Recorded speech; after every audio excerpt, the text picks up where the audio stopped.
लेकिन जयराम विप्लव जी आपके पास आना चाहूंगा। सवाल यह है कि नेशनल कॉन्फ्रेंस हो या फिर पीडीपी, हम सुन रहे हैं उनकी तरफ से कहा जा रहा है बीजेपी इंजीनियर रशीद को बतौर प्रॉक्सी इस्तेमाल करे, इसलिए चुनाव के दौरान छोड़ा गया है।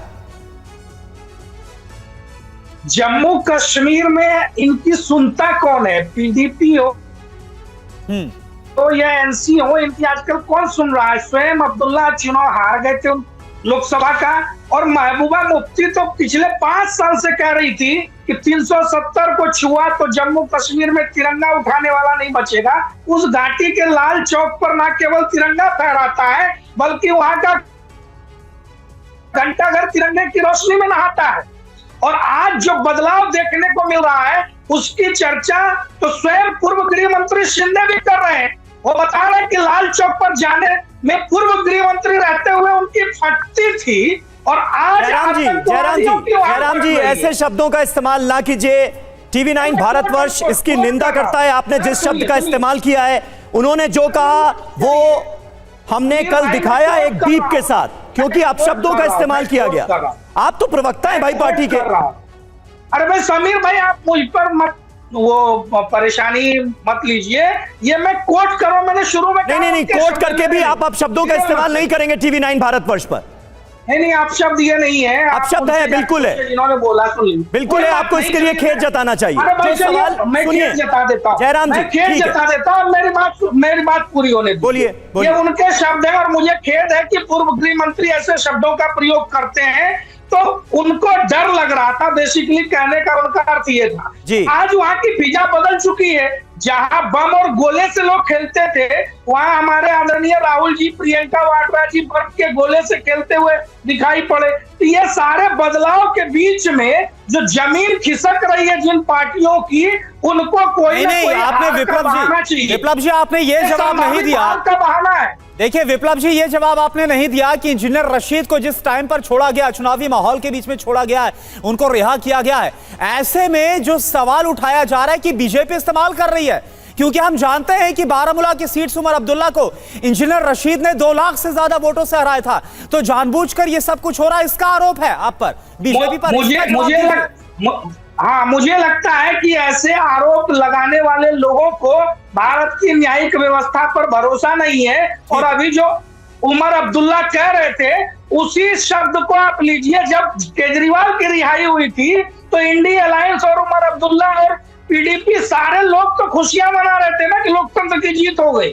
और आज वो क्या कह रहे हैं? तो खुद अपने अंदर झांक कर देखें, और भारतीय जनता पार्टी के ऊपर इस प्रकार के आरोप लगाने से बेहतर है जनता के बीच में जाए। जम्मू कश्मीर की जनता में आधार उनका खिसक चुका है। इसलिए आप बार-बार इस बात का जिक्र कर रहे हैं कि नेशनल कॉन्फ्रेंस हो या पीडीपी, इन दलों का जम्मू कश्मीर में अब कोई आधार नहीं रह गया है। आबिद वानी हमारे साथ मौजूद हैं, प्रवक्ता नेशनल कॉन्फ्रेंस के। आबिद साहब, क्या इंजीनियर राशिद का बहुत खौफ अभी भी बरकरार है? नेशनल कॉन्फ्रेंस इतनी डरी हुई क्यों है इंजीनियर राशिद की अंतरिम जमानत से, उनकी रिहाई से? क्या इसकी वजह लोकसभा चुनाव में बारामूला में जो कुछ हुआ वो है? देखिए समीर साहब, पहले तो मैं ये बात यहाँ पर बोल दूं, आपको सीधा ही बोल देता हूँ कि नेशनल कॉन्फ्रेंस को अपने मैनिफेस्टो पे पूरा भरोसा है और उसी को लेकर हम चुनाव लड़ रहे हैं। जहां तक बात रही बारामूला की हार की, तो लोगों ने डिसाइड किया, एक ह्यूज मैंडेट से इंजीनियर रशीद साहब को मैंडेट दिया, तो हमने उसकी कोई निंदा नहीं की, हमने उसमें कोई ऑब्जेक्शंस नहीं उठाए। ऑब्जेक्शंस इसलिए उठ रहे हैं क्योंकि ये एक पॉलिटिकल डेवलपमेंट है, और पॉलिटिकल डेवलपमेंट में अपना विचार देना हर किसी पॉलिटिकल पार्टी का हक है, चाहे वो बीजेपी है, एनसी है, पीडीपी है या कोई भी पार्टी हो। और चाहे हम उसे क्रिटिसाइज करें, अपोज करें, उसके पीछे एक तर्क होगा।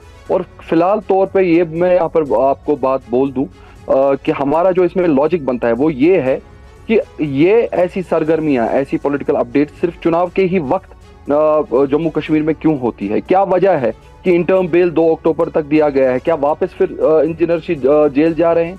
ऐसे ही केसेस में बहुत सारे पॉलिटिकल लीडर्स भी इस टाइम जेल के अंदर है, उनको इंटर्म बेल क्यों नहीं मिल रहा है? सिर्फ इंजीनियर रशीद साहब को ही क्यों? तो ये कुछ सवालात हैं जिनके जवाब, सवाल का जवाब आप दीजिए ना। इंजीनियर राशिद को ही क्यों, मतलब आप क्या कहना चाह रहे हैं? आपके हिसाब से इसका रीजन क्या है?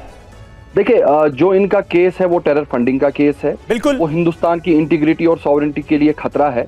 ऐसे ही केसेस बहुत सारे पॉलिटिकल लीडर्स पे हैं, मिसाल के तौर आप मसरत आलम को भी ले लीजिए, उनका भी सेम केस है, ज़हूर वटाली साहब का सेम केस है। तो ऐसे ही बहुत सारे लीडर्स हैं जिनका ऐसा कुछ इसमें रहा है टेरर फंडिंग में। तो उनको अगर इंटर्म बेल नहीं मिल रहा है तो ऐसे इंटर्म बेल मिलना अपने आप में ही बहुत ही सवालिया निशान खड़ा कर देता है। लेकिन फिर भी नेशनल कॉन्फ्रेंस को कोई फर्क नहीं पड़ता, चाहे रशीद साहब जेल के अंदर हैं या जेल के बाहर हैं, उनको भी हक है जमहूरियत में। ठीक है, समीर चौगाकर जी आपसे सवाल है और लोगों के सामने अपना मंशूर सामने लाए जो उनका मैनिफेस्टो है। ठीक है, ठीक है, आएंगे एक बार फिर से आपके पास आबिद जी, लेकिन इस बीच समीर जी आपसे समझना चाहूंगा कि आखिर इंजीनियर रशीद की एंट्री का मतलब क्या है जम्मू कश्मीर विधानसभा चुनाव के दौरान, क्योंकि अगर हम लोकसभा चुनाव के नतीजों को देखें तो घाटी में जो दबदबा है वो नजर आए नेशनल कॉन्फ्रेंस का, और इसके बाद पीडीपी नजर आती। वो बात अलग है कि बारामूला की जो सीट है उस पर नेशनल कॉन्फ्रेंस कुछ कर नहीं पाई, उमर अब्दुल्ला को हार नसीब हुई इंजीनियर रशीद से। क्या आपको लगता है कि इंजीनियर रशीद की विधानसभा चुनाव में एक बार फिर से एंट्री के बाद बड़ा फर्क पड़ता हुआ नजर आएगा? देखिए, अगर जम्मू कश्मीर की आप बात करेंगे तो जम्मू में 43 सीटें हैं और कश्मीर से 47 सीट से। जम्मू में ये सब जानते हैं, नेशनल कॉन्फ्रेंस और पीडीपी जानते हैं कि जम्मू में उनका कोई अस्तित्व नहीं है। जो कुछ उन्हें सीटें जीतना है कश्मीर से जीतनी पड़ेगी, और इसीलिए नेशनल कॉन्फ्रेंस ने कांग्रेस के साथ गठबंधन किया है। और अभी तो पीडीपी का बयान आया था उनकी बेटी का, महबूबा की बेटी का, कि अगर आपको हमको वोट नहीं देना है तो आप पीडीपी को और कांग्रेस गठबंधन को वोट दे दो, भारतीय जनता पार्टी को वोट मत दीजिए। मुझे लग रहा है 47 सीटों की लड़ाई है, और जिस तरीके से राशिद इंजीनियर ने बारामूला में उमर अब्दुल्ला को हरा दिया था लोकसभा चुनाव, वहां से 15 विधानसभा सीटें आती है। देखिए तो 15-15 करके 5 विधानसभा की 90 विधानसभा सीटें आती जम्मू कश्मीर की।